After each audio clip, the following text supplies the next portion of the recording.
Hi, welcome. It's Jackie from Cambridge Safety. It's a Take 5 video. Just take 5 minutes to consider a health and safety issue that might be relevant to your workplace. So in this particular video, we're looking at substance misuse at work. By substance misuse, it could be drugs. So that could be illegal drugs. It could also take into account the use of prescription drugs, which can impact on people at work. Alcohol, but it could even be things like solvents and gases and things like that, which can also be misused in the workplace. So if employees are subject to using drugs or alcohol, etc., there's a variety of signs and symptoms. It might be what you see, but equally, it may be some of these things may be just the person is acting differently from what you know of them in the past. So it could be their mood, they're perhaps more irritable, or they've become introvert when they're normally an extrovert, or vice versa. They might be more perhaps aggressive or irritable. Could be evidence of theft or dishonesty, so things disappearing from the workplace. But it could equally be someone who you know is normally very conscientious, but there's a poor level of concentration, and therefore, the quality of work that they're preparing is now not as good as usual. Could be someone who normally attends on time is now not attending, their timekeeping is poor, or they take lots of extra breaks. And also just a change or neglecting their personal presentation. They look more disheveled. Obviously, you might see evidence of drug taking in terms of sort of very pinpoint pupils, or even sort of smell alcohol on the breath of somebody. So we need to look out for this, because it is something that can impact on our business and our other staff. So from an impact on the business point of view, we know that people are at greater risk from accidents, not just themselves, but injuring other people. So it can impact on others. Employee morale, because quality can go down. But also, if your employees are interacting with customers, if they're not doing that correctly, quality or the service is going down, that can be a problem. It impacts on other employees, so employee morale, which can lead to increased staff turnover. So there's a range of impacts on the individual, but also the impacts on your business from people under the influence of drugs or alcohol. Lots of different legal issues.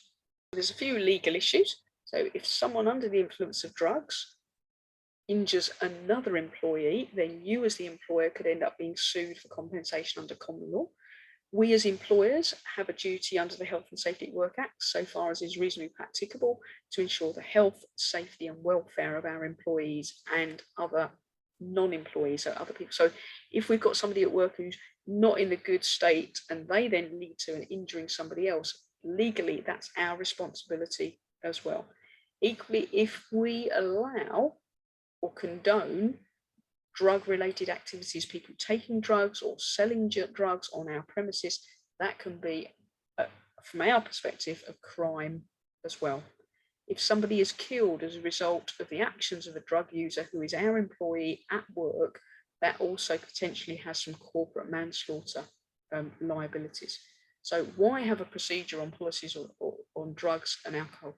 But if you've got it set out, then people know what the expectations are. And sometimes it's not whether your policy is good or bad, but if something happens, it's about you following it. So if you do follow it and end up dismissing somebody or taking disciplinary action, to defend yourself at an employment tribunal, it's about you showing that you had this procedure, you applied it, and you applied it consistently.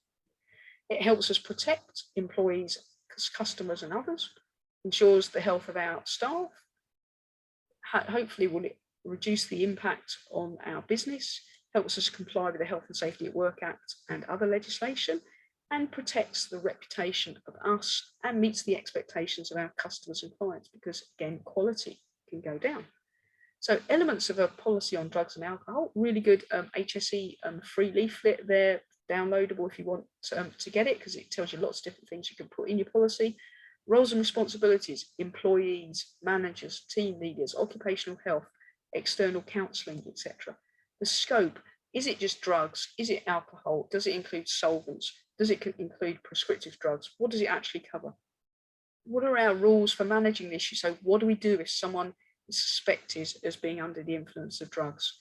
Issues about confidentiality, because this may need to be dealt with as an occupational health issue, so we're not telling all and sundry what's happened. Help and support, we've got our own occupational health service, or can we put people in contact with perhaps registered charities who help these types of situations?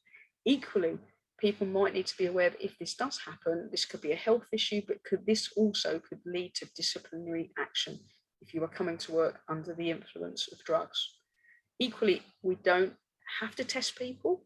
Certain professions like the railways, there's mandatory drugs and alcohol testing, but if we are going to be doing drugs and alcohol testing, we can't just do it. It's got to be in people's terms and conditions, and we've got to justify why are we doing it? How are we going to do it? How's it going to be done fairly and consistently? Who does it? Who keeps the records? That type of practical thing.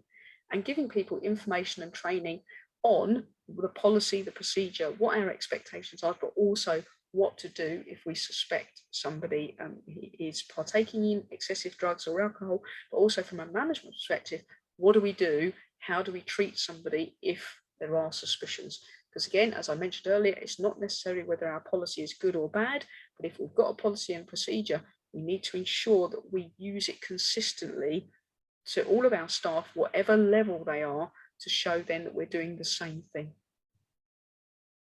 So thank you very much for watching. That's just take 5 minutes for why we might need to have a policy on the misuse of drugs and alcohol. Thanks for watching.